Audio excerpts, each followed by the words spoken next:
começar ali mesmo. Pessoal, vamos começar? Então, podemos começar.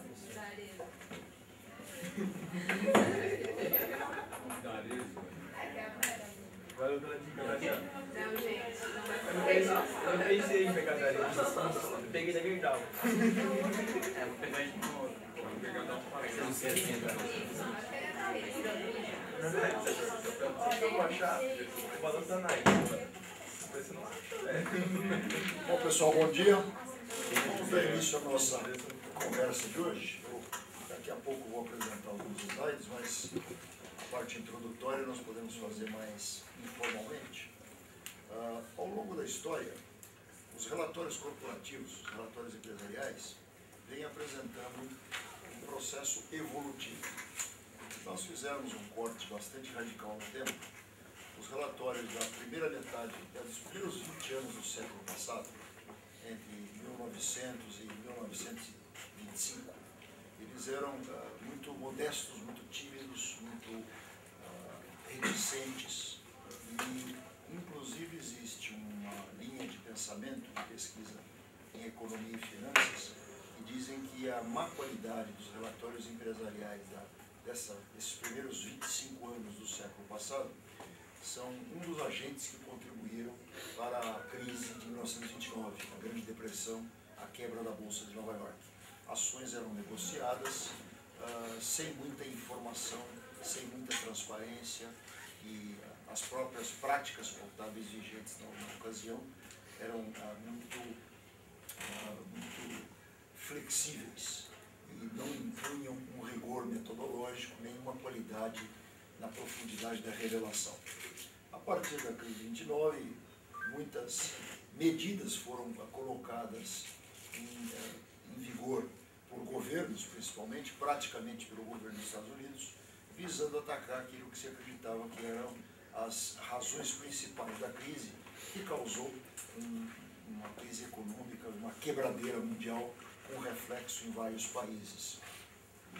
Então, nesse período pós-1929, até por volta de 1960, 1965, os relatórios financeiros, Financial Report, os relatórios das demonstrações financeiras, notas explicativas e pareceres dos auditores, eles ficaram mais robustos, ficaram mais cercados de cuidados pela profissão contábil e pela profissão da auditoria. Foi quando as normas contábeis começaram a ser escritas com mais frequência e com mais amplitude, e nós tivemos uma grande melhoria no processo de comunicação empresa, protagonistas externos, credores, investidores, sindicatos, funcionários, governo, com maior qualidade, maior amplitude, maior profundidade da comunicação empresarial na parte contábil financeira. Por volta dos anos 60, começou a surgir no horizonte uma preocupação de adicionar aos relatórios financeiros algumas informações não financeiras. As primeiras informações não financeiras que foram começando a surgir diziam respeito à governança corporativa, diziam respeito a aspectos sociais do relacionamento da empresa com pessoas e com comunidades, e foi quando nós tivemos os primeiros sintomas de que haveria espaço para um futuro relatório de sustentabilidade. Os anos 80 em diante viram essas três vertentes crescerem: o relatório de governança corporativa, o relatório de natureza social e o relatório de sustentabilidade apareceram com mais profusão e com diversos nomes. Em alguns lugares ele começou a se chamar balanço social. Em alguns lugares, como no Brasil, ele tomou a feição formal de demonstração do valor adicionado ou do valor agregado. E muitas empresas passaram a produzir um relatório ao lado do relatório financeiro contábil, chamado relatório de sustentabilidade ou de informações sociais, de governança e ambientais da corporação.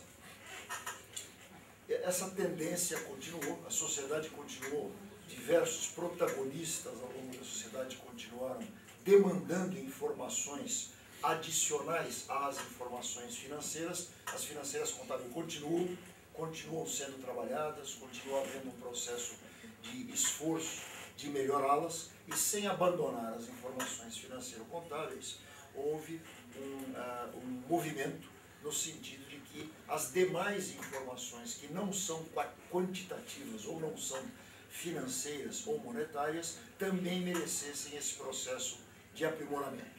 Isso aconteceu na área de sustentabilidade mais ou menos em paralelo com o despertar de diversos setores da sociedade para as questões de proteção ao meio ambiente.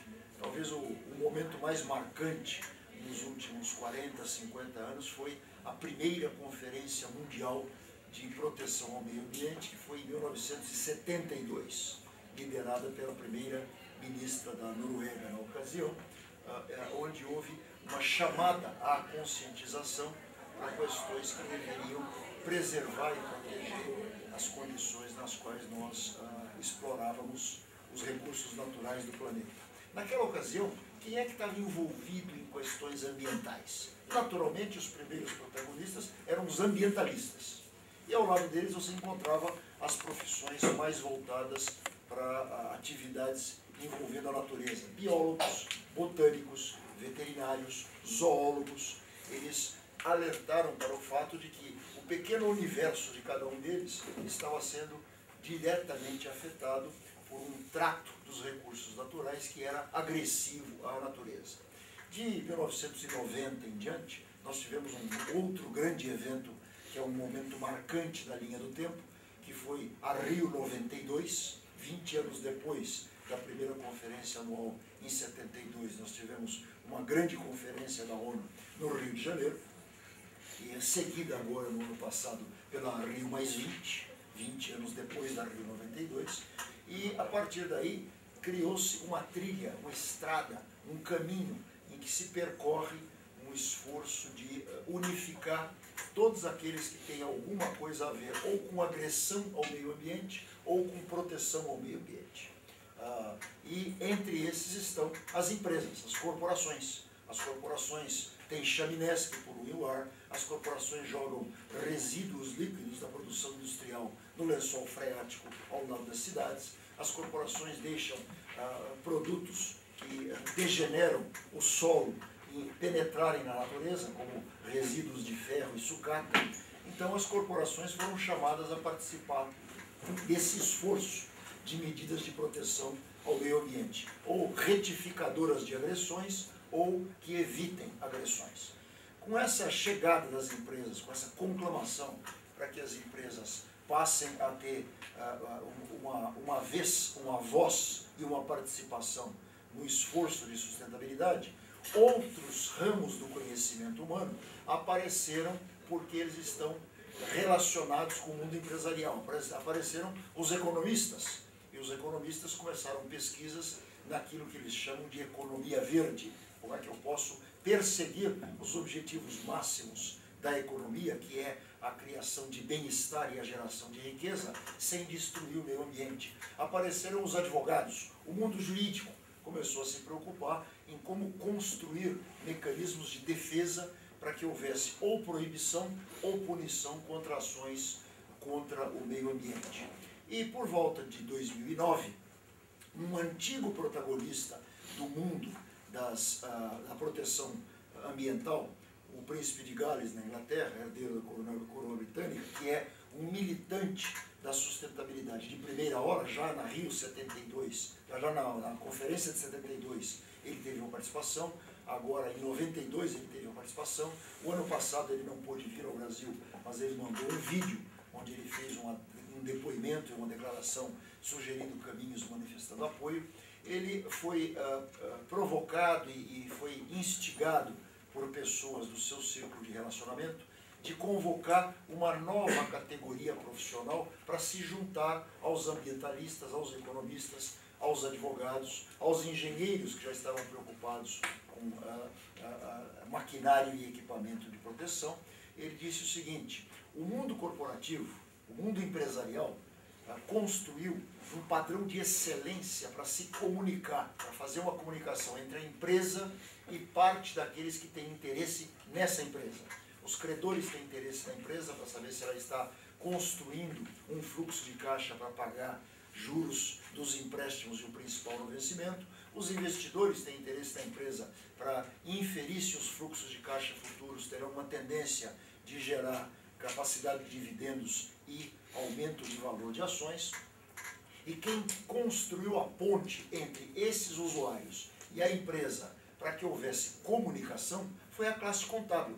A classe contábil tem um padrão de excelência na criação de normas de comunicação, sejam elas conhecidas como forem. No Brasil, NBC, Norma Brasileira de Contabilidade, ou pronunciamento CPC, do Comitê de Pronunciamentos Contábeis. Nos Estados Unidos, normas do FASB. Na Inglaterra, normas do United Kingdom Accounting Standards Board.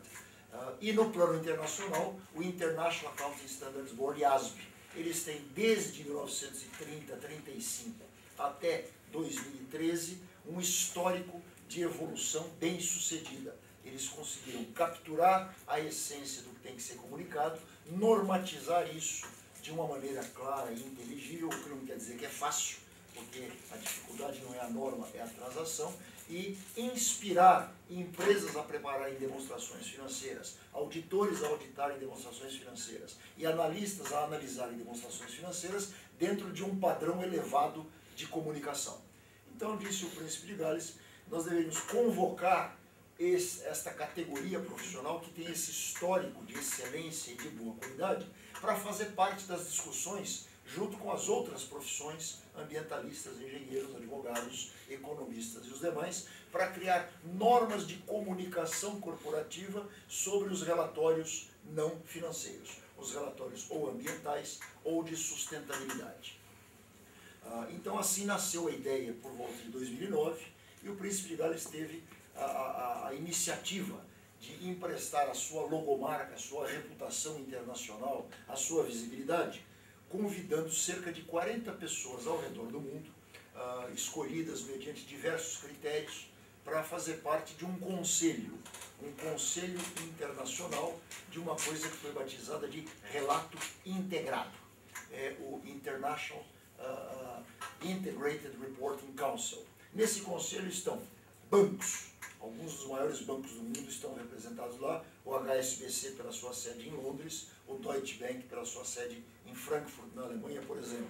Lá estão grandes corporações empresariais internacionais. Lá está, por exemplo, a Tata Industries, que é a maior indústria manufatureira da Índia. Lá está a Nestlé da Suíça. Lá está a Natura do Brasil, representada nesse conselho. Lá estão os investidores. Estão investidores que gerenciam a aplicação de recursos em ações no mercado de capitais de fortunas familiares ou fortunas individuais ou de excedentes de caixa internacionais. Um desses investidores que está lá é uma organização mundial chamada ICGN, International Corporate Governance Network, que é uma espécie de guarda-chuva dos institutos nacionais de governança corporativa. O nosso IBGC é vinculado à ICGN. O conjunto dos participantes da ICGN ao redor do mundo administra ativos financeiros de terceiros de 10 trilhões de dólares. E lá nós temos as 6 maiores firmas de auditoria do mundo, as Big Four e as 2 do segundo escalão imediatamente a seguir. Lá nós temos os 2 maiores normatizadores contábeis mundiais, o FASB americano e o IASB inglês, internacional, perdão, sediado na Inglaterra, mas internacional. Lá nós temos uma iniciativa da ONU chamada Princípios para Investimento Responsável, Principles for Responsible Investment, o PRI. Existe já há muitos anos um grupo de pessoas que se organizou numa organização sem fins lucrativos, sediada na Holanda, e que se esforça por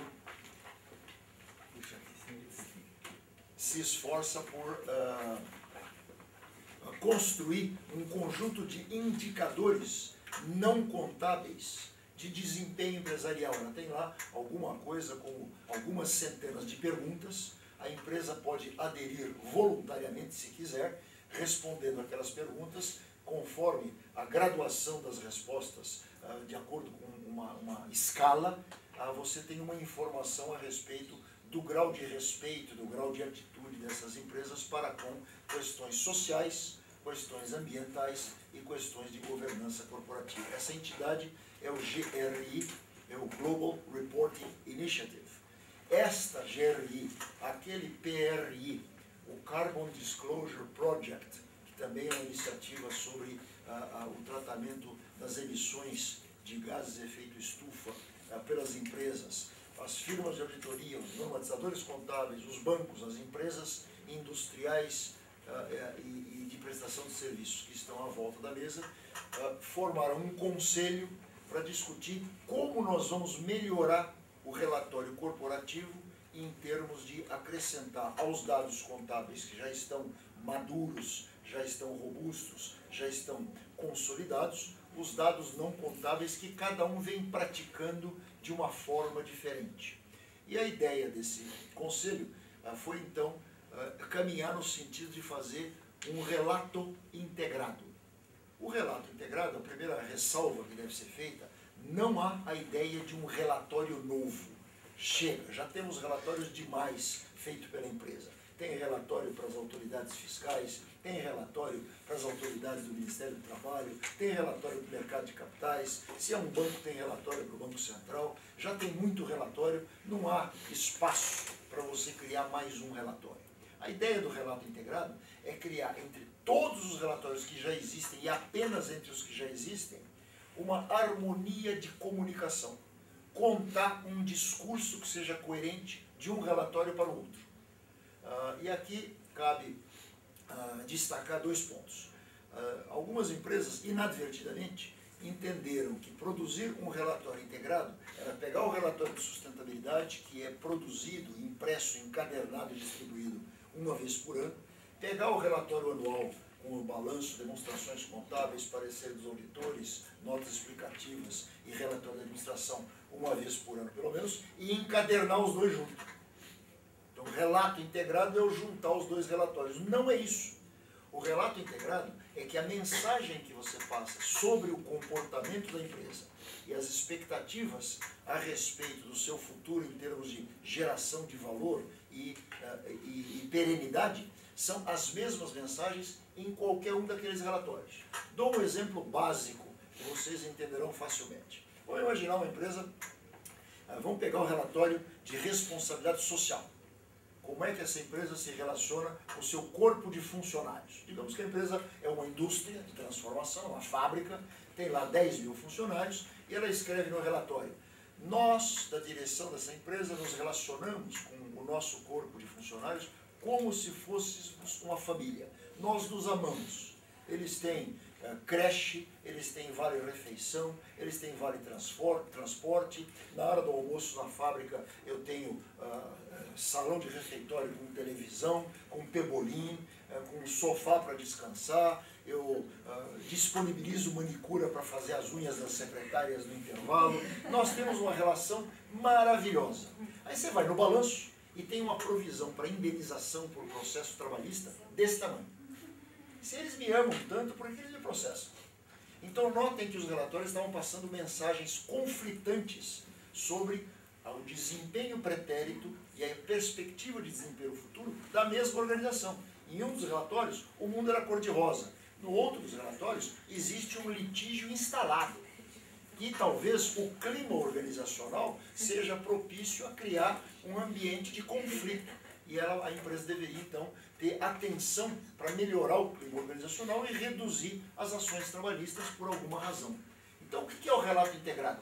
É os 2 relatórios, nas suas linguagens específicas, uma linguagem contábil, a outra linguagem narrativa, ou a linguagem DVA, ou a linguagem de balanço social, contar a mesma versão. Eu não preciso denegrir a imagem da empresa. Qualquer empresa no mundo, assim como qualquer um de nós, tem desejos ainda não satisfeitos. Os jovens principalmente. Eu quero um carro melhor, eu quero ir para os Estados Unidos, eu quero fazer uma pós-graduação, eu quero aprender um idioma estrangeiro. Então você sempre tem algumas coisas que você ainda não alcançou e que você almeja alcançar na sua vida. Nós damos a isso, no jargão da contabilidade, o nome de passivo exigível. eu tenho uma dívida por ser quitada. Nesse caso é uma dívida comigo mesmo. Não é uma dívida vencida. Ainda não chegou a hora de eu fazer a minha grande viagem internacional, de conhecer o mundo durante um ano. Mas eu tenho isso na minha meta. À medida que eu consiga progredir na minha ascensão profissional, eu vou separar um meio ano ou um ano sabático para dar uma volta no mundo. Então, enquanto eu não realizo este sonho, eu tenho uma exigibilidade para comigo mesmo. As empresas têm a mesma coisa. As empresas têm projetos que elas pretendem implantar, que ainda não houve maturidade, condição financeira ou oportunidade econômica de implantá-los. Então, não é preciso você dizer, olha, eu já devia ter feito e não fiz. Eu tenho a ambição de fazer e pretendo fazer. Então, conta esse liability, conta essa exigibilidade no seu relatório de sustentabilidade social ou corporativo. No de sustentabilidade você tem, inclusive,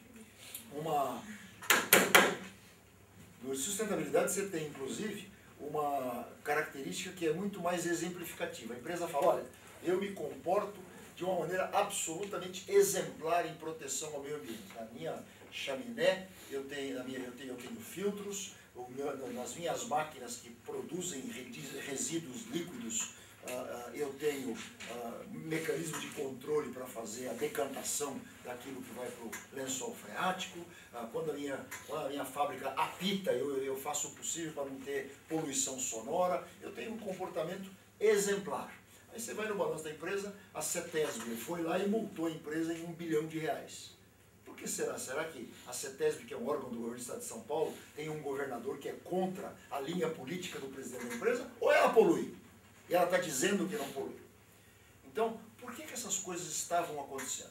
Uma das principais razões pelas quais essa disparidade de comunicação, essa mensagem difusa e conflitante estava acontecendo, é porque as áreas que produzem cada um dos diferentes relatórios da empresa, em muitos casos, não se conversam.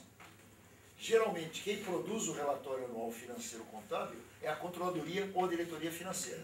Eles têm lá as normas contábeis, eles têm CVM, eles têm Banco Central, eles têm CPC, Norma Brasileira de Contabilidade do CFC. Então, eles têm todo um regramento de conduta que conduz aquele pessoal da área contábil a produzir o seu relatório financeiro anual.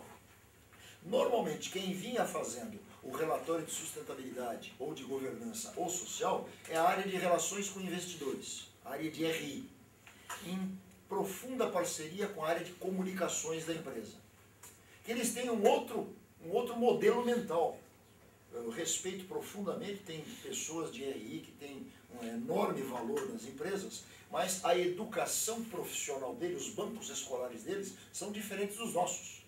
E eles têm um discurso que é o seguinte: qual é o mandato que a diretoria me deu quando ela me nomeou diretor de comunicação ou diretor de RI? A diretoria chegou para mim e falou assim: olha, você vai ser empossado como diretor de RI ou de comunicação, você não pode mentir. Você não veio aqui para mentir. Porém, tudo aquilo que for bom da empresa, você ressalta. Tudo aquilo que for ruim da empresa, você deixa num plano inferior. Você não vai mentir, não vai omitir, mas você só vai dar destaque, colocar nas páginas centrais coloridas, aquilo que for bonito a respeito da empresa. Então o mandato dele é promover a empresa, sempre respeitando o limite de não contar mentiras, não falsear para com a verdade. Então ele vai fazer um relatório de sustentabilidade, de comunicação social corporativa e de governança, destacando os pontos positivos. E os pontos negativos ele não vai dar ênfase. E daí então você cria esta duplicidade de estradas e o leitor dos dois relatórios não sabe qual é a verdade na qual ele vai acreditar. Qual é o relato integrado? É que esses dois relatórios comecem a ser produzidos numa reunião em que todos os que escrevem relatórios sobre a empresa estejam presentes. Veio uma empresa grande de concessões rodoviárias aqui em São Paulo, depois que eu comecei junto com o José Kassai essa campanha de relato integrado, pediram para falar comigo. Vieram 3 pessoas da empresa, 2 pessoas da área financeira contábil e uma pessoa da área de comunicação em relação com investidores. E eles me trouxeram essa versão. E falaram: realmente, Nelson, nós não sentávamos para conversar. Pelo contrário, existia até uma guerra oculta entre as duas áreas. Porque as empresas, muito facilmente, quando não existe um estímulo diferente, elas são formatadas em forma de silos. Diretoria financeira.